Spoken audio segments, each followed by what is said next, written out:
Khalifah Sulaiman Al-Qanuni mengirim seorang utusan kepada Raja Louis II di Hongaria untuk menagih janjinya di masa Sultan Salim II, yakni membayar jizyah tahunan. Tapi sang Raja Hongaria berlaku amat sombong, bahkan membunuh sang utusan. Ia begitu meremehkan Khalifah karena umurnya yang masih sangat muda dan menganggap Khalifah ini lemah. Ternyata dugaan Raja Louis II meleset jauh. Khalifah Sulaiman Al-Qanuni pun menampakkan taringnya. Ia mengumumkan kampanye jihad dan mengumpulkan 100.000 pasukan, 350 meriam dan 800 kapal perang, termasuk pasukan elit Jensen. Ternyata pasukan Eropa berkumpul dengan jumlah yang jauh lebih besar. Atas seruan dari Paus Clement VII, bangsa-bangsa Eropa membuat koalisi terdiri dari Hongaria, Kroasia, Serbia, Romawi, Tahta Suci Vatikan, Bohemia, Polandia, Italia, Spanyol, Swiss, Luxembourg, dan hampir semua negara Eropa kecuali Inggris, Portugis, dan sebahagian Prancis. Pasukan mereka berjumlah 200.000 orang, ditambah persenjataan lengkap dan pasukan kuda berbaju besi. Pasukan kaum muslimin terus bergerak dari Istanbul menuju Hongaria. Mereka harus menempuh perjalanan sepanjang 1.200 km, jarak yang sungguh luar biasa, lebih panjang dari Pulau Jawa.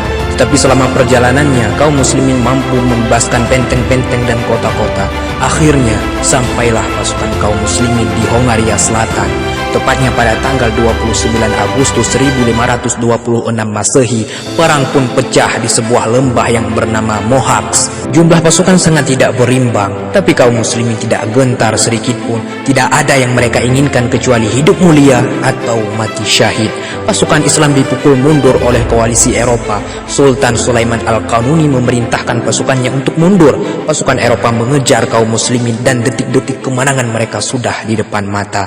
Namun, perjuangan kaum muslimin belum berakhir. Ini adalah bagian dari strategi perang sang sultan. Setelah pasukan Eropa mengisi bagian tengah lembah Mohacs, pasukan muslimin langsung mengepung dari belakang dan membombardir mereka dengan meriam-meriam.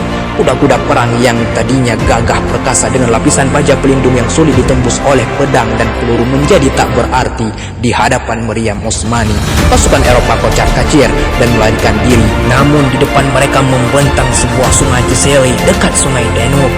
Raja Louis dan pasukannya yang sombong pun tenggelam di sana.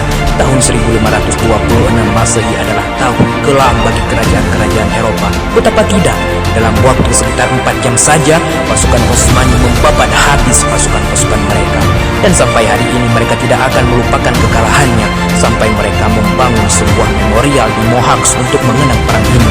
Kekalahan pasukan sekutu itu menggetarkan seluruh dataran Eropa, dan Hongaria menjadi bagian dari wilayah kekhilafahan selama beberapa abad lamanya. Ingatlah firman Allah Subhanahu wa taala, "Kam min fi'atin qalilatin ghalabat fi'atan katsiratan bi'idznillah, wallahu ma'as sabirin." Betapa banyak dari kelompok yang kecil, kelompok yang sedikit, tapi mereka sanggup mengalahkan kelompok yang besar disebabkan dengan izin Allah. Dan ingatlah, Allah selalu bersama orang-orang yang sabar.